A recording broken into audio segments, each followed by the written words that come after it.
Alright, let's be honest, if you've ever wanted a full-blown Elden Ring boss rush mode with that classic From Software brutality, Nightreign is basically your dream come true. And your worst nightmare. It's not just about fighting tough enemies, though. Nightreign mixes roguelike chaos with co-op strategy, meaning you and your squad have to actually work together if you want to make it past the first few nights alive. No more solo rolling through everything like a tarnished god. This time, every decision counts. And trust me, one wrong move can send your whole run straight to the Shadow Realm. Now, before you even get a glimpse of the final Night Lords, you've got to survive some absolutely insane night bosses. And when I say insane, I'm talking bosses that would make Millennia look like a warm-up. These aren't just pulled from Elden Ring either. Nightreign throws in horrors from Dark Souls 1, 2, 3, and even a few nasty surprises that are brand new. Sometimes you'll get lucky and start off with a pushover, but other times, the game just decides, yeah, here's a giant nightmare with flaming swords and 6 health bars, good luck. So in today's video, we're breaking down the hardest night bosses in Nightreign, what makes them so brutal, and how to not instantly die when you see them. Let's get into it. I'm quickly moving on to the video. Before we start, if you enjoy these types of list videos, don't forget to like the video and subscribe. Enjoy watching. Ah yes, the Bellbearing Hunter. The guy who shows up at night like a cursed Amazon delivery driver, except instead of a package, he brings pain, suffering, and an early taste of that sweet "you died" screen. This is one of those bosses that seems like a mid-tier threat, until he swings that oversized sword with the reach of a bridge toll collector. On paper, there is nothing flashy about him. No fireballs, no teleporting, no phase 2 with wings, but he does not need all that. What he does have is deceptive hitboxes and the kind of damage output that makes you question every decision that led you to wander around at night. Now, if you are a ranged player, congratulations! You have the luxury of backing up and pelting him from afar while he slowly lumbers toward you like he is late to a dentist appointment. His limited mobility means spellcasters and archers can usually keep him in check, as long as they do not get greedy. But if you're a melee user, oh boy, strap in. Trying to get close feels like trying to hug a bear trap. His attack strings are relentless, and for newer players still learning the rhythm of the game, dodging them feels like trying to dance on a minefield. Even when you think you have got his pattern down, he throws in a sneaky delay that ruins your dodge timing and your self-esteem. And the worst part? You can technically fight him on your very first night in the Lands Between. Like, hey, welcome to Elden Ring, here's your complimentary trauma. Even with a full team of 3, this guy can absolutely ruin your run. Revives are going to fly like candy at a parade, and progressing into the second day often feels like an achievement in itself. Bellbearing Hunter is not just a boss, he is a rite of passage. A big angry gatekeeper that filters out the brave from the foolish, and sometimes they are the same people. Alright, imagine this. You're feeling confident, sword in hand, health bar full, and then, bam! A tsunami of spiders spills out like someone kicked over Hell's picnic basket. Welcome to the nightmare known as Duke's Dear Freya, a boss that is less about strategy and more about not losing your mind while being swarmed by more legs than your brain can count. Her attacks? Surprisingly simple. Nothing too flashy, nothing too unexpected. But the real horror comes from her little 8-legged army that just keeps coming no matter how many you squash. It is not about one-on-one combat here, it is about surviving an all-you-can-scream buffet of arachnids. The worst part? You can barely get more than a couple of hits on Freya before one of her spider minions decides to give you a surprise hug from behind. And good luck trying to line up your next swing, because her webbing attack slows you down to the speed of regret. Dodging turns into wishful thinking when you are stuck in virtual glue, and every direction you roll, there is another bug waiting to jump you.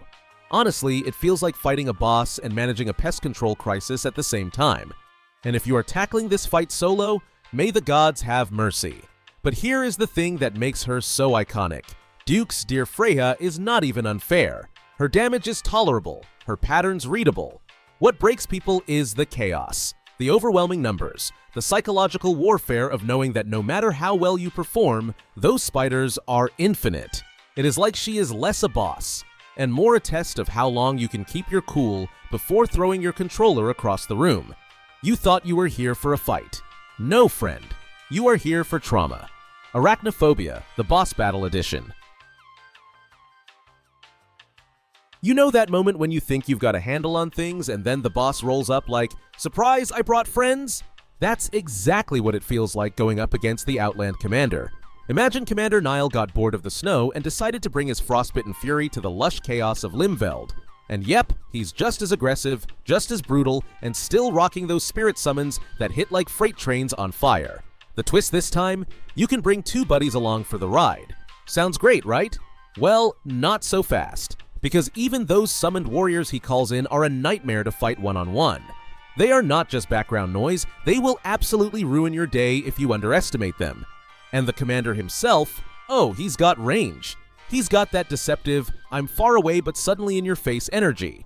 You try to heal and boom, he's already doing a full body slam on your head like it's professional wrestling night. What makes him extra spicy is that his attacks cover wide areas, so trying to sneak around and get a backstab, not happening. He'll just spin, twirl, or body check you into next week. Sometimes the smartest move is letting one teammate keep him busy while the others poke him from a safe distance like medieval snipers. But trust me, if your squad is not on the same page, the Outland Commander can absolutely end your run with zero hesitation. He's not just a boss, he's a group project gone horribly wrong. Oh, you thought you had a moment to breathe? Cute! That's exactly when the Dancer of the Boreal Valley decides to turn your confidence into a loading screen. She's back, and yes, just as deadly, just as elegant, and somehow even more terrifying than she was in Dark Souls 3. She floats, she twirls, and she deletes your health bar like you owed her money. Most of her moves are familiar if you've met her before, but for anyone stepping into this fight blind, it's like trying to dodge poetry being written at 200 beats per minute. The scariest part? Her attacks do not telegraph, they whisper. You barely see the wind-up before you're already halfway across the arena, wondering how your entire squad got wiped. She dances like she's in a haunted ballet, and if she so much as glances at someone on the edge of the fight, that person is done. Even heavily armored players like Iron Eye are shredded in seconds once she switches her attention. She is not impressed by your poise stat, and she does not care that you were just healing real quick. And timing? Timing is everything here. Your group better be juggling her aggro like a team of synchronized swimmers with anxiety, because if she slips free and starts spinning with those glowing chains, it's over. One wrong pull, one mistimed dodge, and she turns the entire arena into a blender. It's a boss fight that's less about brute force and more about coordination, patience, and, let's be honest, a little bit of therapy afterward. Oh, you thought you had a moment to breathe? That split second when Astel leans back and doesn't immediately vaporize you with a cosmic laser? Yeah, that's the trap. Astel, Naturalborn of the Void, is not here to play fair. It is a nightmare wrapped in glitter, a cosmic horror that makes you question every step you take in that cramped arena. And I say cramped, because who in their right mind thought it was a good idea to throw a multi-limbed space bug into a glorified broom closet? What makes Astel one of the hardest Nightreign bosses is not just the massive health pool or the lack of clear safe zones, it is the sheer unpredictability. You roll away from the snapping pincers thinking, nice dodge, and half a second later, the ground erupts beneath you like it has personally offended you exist.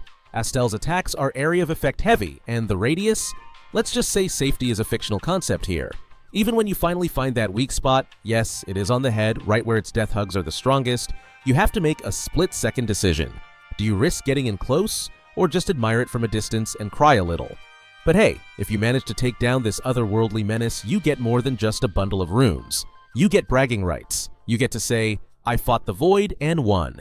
And let's be honest, that is the real reward here, because defeating Astel is not just a battle victory. It is a mental triumph, a cosmic dance of pain and perseverance. And yes, probably a lot of screaming. Oh, you thought the fight was over just because you chugged a flask and got a lucky crit? Nope! Enter the full-grown Falling Star Beast. Basically, a cosmic bulldozer with anger management issues and a PhD in ruining your day. This boss does not care about your dodging skills, your spell build, or the fact that you just crafted the perfect bleed setup. It comes in hot with ranged zaps, close-up swipes, and arena-wide slams that feel personal. You blink, and suddenly it is rolling at you like a freight train made of pain and disappointment. And just when you start figuring out its rhythm, rocks start popping up all over the battlefield. Now you have to deal with cover that doubles as a hazard. Great for blocking its laser attacks, but also perfect for trapping you when it decides to charge like a wild boar on steroids. What makes the full-grown Falling Star Beast truly diabolical is how it lures overconfident players into a false sense of security. fought a baby version before and thought this one would be similar? Think again. This version is faster, tankier, and angrier than your Wi-Fi when someone streams 4K on your network. Veterans walk in thinking they have seen it all, then get flung across the map like laundry in a tornado. It is one of those fights where everyone learns something, usually the hard way. Oh boy, if Chaos had a physical form in Elden Ring, it would definitely be the Ulcerated tree spirit. This grotesque blend of bark, teeth, and bad intentions is less of a boss and more of a hurricane with a health bar. It does not care where you are, what build you have, or whether you are just trying to heal in the corner like a reasonable human being. It thrashes around like a toddler possessed by the souls of 1,000 angry dragons, and the worst part? Half the time you genuinely cannot tell what the hitbox even is. Are you safe behind the tail? Nope. Is this tree root a shield? Not today, Tarnished. What makes the Ulcerated tree spirit such a pain is not its variety of attacks. It actually does not have an overwhelming number of moves. The real problem is how those moves appear out of nowhere, like a surprise boss fight in a hallway that was supposed to be empty. You think you're chilling with a safe distance? Suddenly, it slides across the arena like it's auditioning for So You Think You Can Dodge. And guess what? You did not.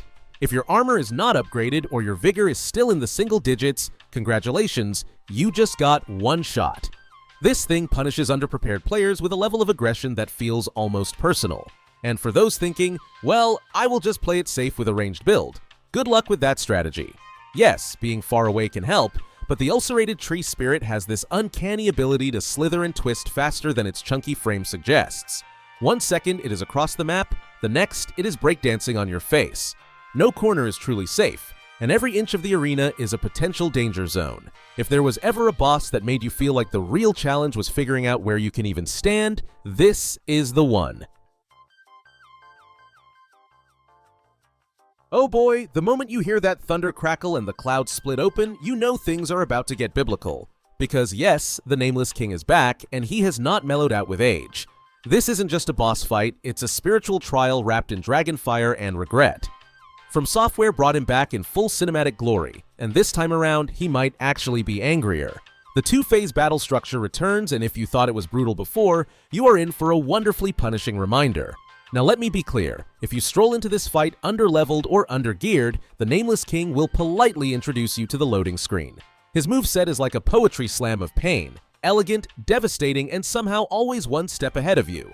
Those sweeping attacks? They do not just take out you, they take out your friends, your confidence, and your will to live. You can try dodging, sure, but unless your timing is pixel perfect, you're either flying off the edge of the arena or getting fried like a holiday turkey. Best approach? Take turns. Seriously, let one person get the aggro while the others rotate in with baby chip damage. It is like a group project where one guy distracts the teacher and the rest sneak in the answers. But the reward? Oh, the reward is glorious. When that towering health bar finally drops and the Nameless King crumbles in slow-motion drama, you do not just feel victorious, you feel ascended. It is the kind of win that makes you want to stand up, fist raised like a budget anime protagonist, shouting, "I did it!" Honestly, it is comparable to taking on Nightreign's Nightlord, one of the hardest late-game bosses in the genre. Same level of chaos, same demand for mechanical perfection, and the same beautiful, bittersweet relief when it is over. So yeah, sharpen your weapons, pack some patience, and pray to whatever deity you believe in. The king has returned, and he brought the storm with him. The video ends here. See you in another video. Don't forget to subscribe.